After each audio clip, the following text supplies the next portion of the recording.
Hey everybody, walking around Disney Springs for a little bit before tonight. I'm going to be flying out. Wanted to point out yesterday when we were at the Magic Kingdom, some of those Disney details that sometimes people notice, especially if you're here for a while. Other times may not really notice. Here at Disney Springs, there used to be different sections to it, and we'll go into what used to be Pleasure Island in just a moment. But there was no real cohesive thread that tied everything together. It was missing that Disney detail that really kind of ties lands together, like Magic Kingdom, Main Street, or Adventureland. Now we have that in the repurposed, the reimagined Disney Springs when it changed from downtown Disney to Disney Springs. I'm going to show you. So this Planet Hollywood behind me, it was always here. This Planet Hollywood has been here since downtown Disney was here, but the structure here was here as well, kind of the dome-shaped building of Planet Hollywood. But as you can probably read maybe there at the top, you can see it says observatory. Everything, as we talked about in Magic Kingdom yesterday, has a story. There's importance in the details. And again, most of these details are made up by the Imagineers. So when we look at behind us, this was never a structure that was actually an observatory to look at the stars. But in the storyline of Disney Springs, this so-called town centered around the spring, this was, in the storyline, the observatory. And as we make our way through Disney Springs, what we're going to see is similar pieces that connect to this storyline of this being a real working town, a real working small town feel, but bustling with life and all sorts of things happening. So the idea behind where we're about to walk, we're going into what is called the landing. And we're going to go across a bridge to get there. Originally, Michael Eisner had this idea that, hey, you know what? We need to do something for adults here at Disney, because adults were going out, in the evenings, they were going to bars, they were going maybe off property. And Michael Eisner said, the COO at the time, he said, we need to do something to keep those adults here on property. So he had this idea for downtown Disney, especially across the bridge here, to make this part of downtown Disney at the time be called Pleasure Island, kind of taking that name from Pinocchio, right? And so he came across the bridge. I'm going to flip it around for you. So he built this across the bridge here, which was then full of nightclubs, restaurants, all sorts of different things that he kind of envisioned up, him and the team of Imagineers. And again, there was not really a cohesive thread. Now we have what is called the landing. Much more family-friendly, but also all sorts of things for kids and adults, as Walt's vision was, to really love, all together. So here you see the Pizzeria and Maria and Enzo's, which is an Italian restaurant. But we can't go into the restaurant right now, but I'm going to take you a little bit closer to what the door that, if you were, it's only open for dinner. But the theme behind this is that it's a 1930s airplane terminal. So you might be able to see through the window here just a little bit. I'm not sure if you can see that, but it says passenger check-in. Let me put my head in front of it so you can see a little bit more. So if you can Google this later, you can see some of the theming of this building. Again, in the storyline the Imagineers have come up with, is that this is an old airplane terminal that has then been repurposed for the idea or for the purpose of Maria and Enzo building their restaurant. Here's a little piece of detail that kind of tells that story a little bit more. The Trans-Global Airway, and of course we have down here, luxury flights worldwide. Dream it, then do it. Now, if you're a big Disney fan, you'll notice that phrase is almost word for word, quote from Walt Disney himself. If you can dream it, then you can do it. So there's this little nod, even in this subtle thing that most people just pass by. They say, okay, what does that have to do with anything, right? But there's this little nod to Walt Disney, the guy who kind of inspired everything.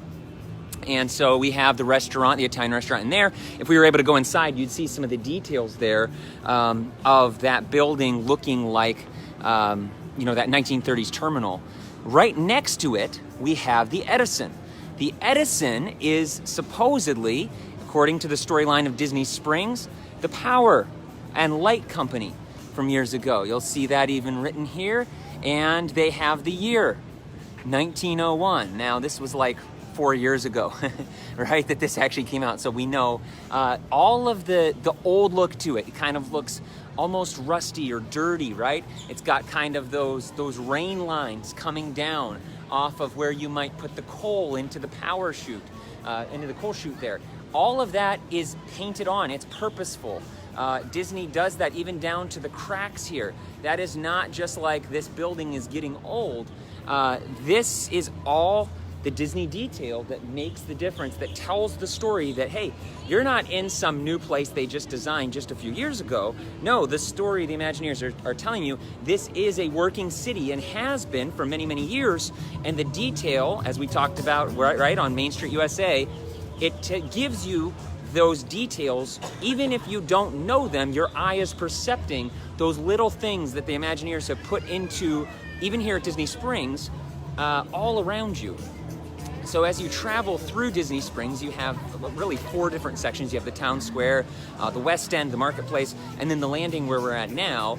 And again, that just theme that they really have taken Michael Eisner's idea to create a space that was very different, not just a shopping district, but an entertainment district as well.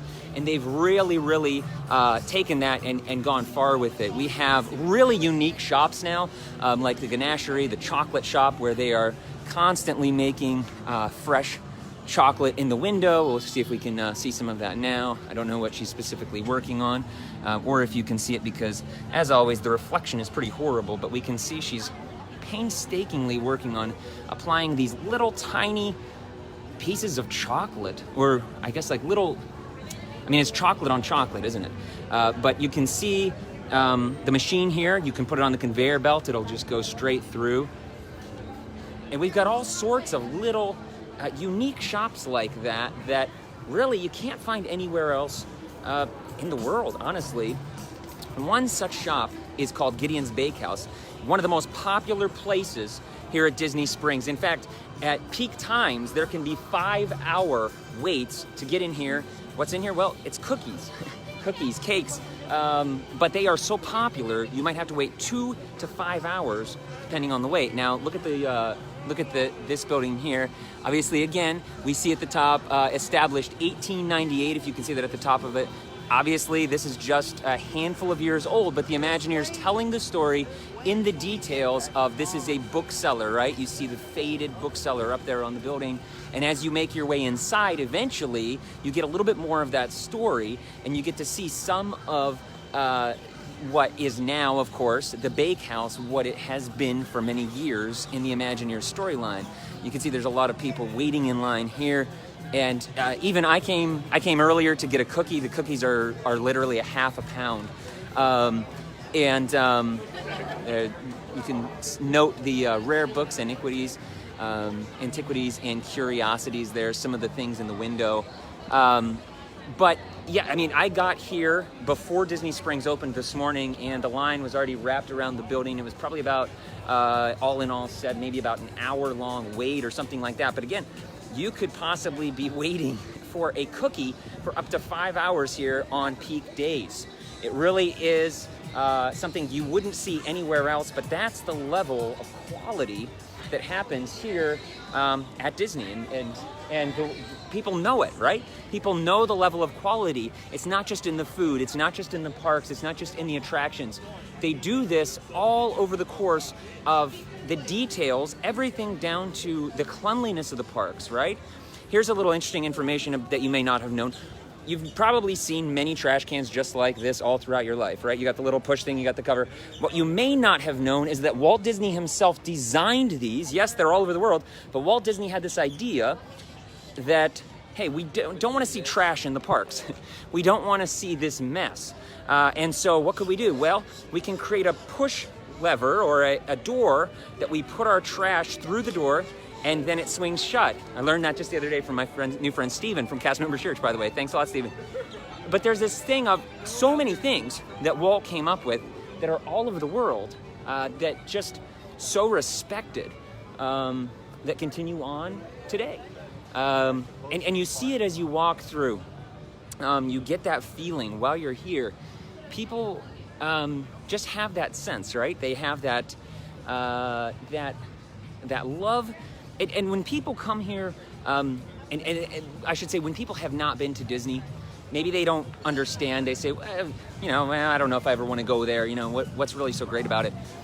The reality is that if you've never been here, you can't understand it. The level to what they do here and the happiness and joy that is felt here amongst people. There's a story, I've told it once, I'll tell it a million times more, that back in Disneyland when Walt was giving Billy Graham a tour, right? The famous preacher. He finished giving Billy Graham the whole tour of the place. And at the end, Billy Graham said, Walt, that was so amazing. He said, what a wonderful world of fantasy. And Walt turned to Billy Graham and said, Billy, he said, this is the real world. He said, that world out there beyond Disneyland, he said, that's the fantasy. That's what we've made up. The hatred and the anger and the fear and the, I'm going to get you so that I can get better. And he's like he said, look around you. You see different races, different ages. You see different people all enjoying themselves and coming together, and they're smiling, right?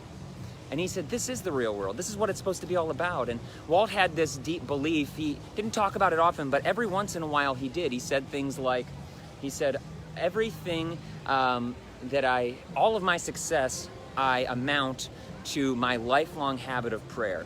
And a lot of times he talked about this faith, this belief, and when he talked about the parks, he believed that it was a reflection of something greater, that the fact that there's all these people coming together, and for at least one day, when they're here, they're not talking about politics, they're not saying, did you vote for Trump, did you vote for Biden, they're not talking about, should I put on a mask or not? When I'm here, at the entrance to every door of the inside stores or restaurants, it says masks on at all locations. And you don't see, I have not seen once in my 3 days here, somebody saying, what are you talking about masks? You see that at the grocery store. You see that in your communities. You see that on Facebook. But for a little bit of time, people just come together. And Walt had this idea that this is the kind of a place that reflects something a little bit greater. At least that's what he believed, and that's what he told Billy Graham. And I think it's really, really interesting what Walt decided to do here, and we still see today, just playing itself out naturally, even in places like Disney Springs.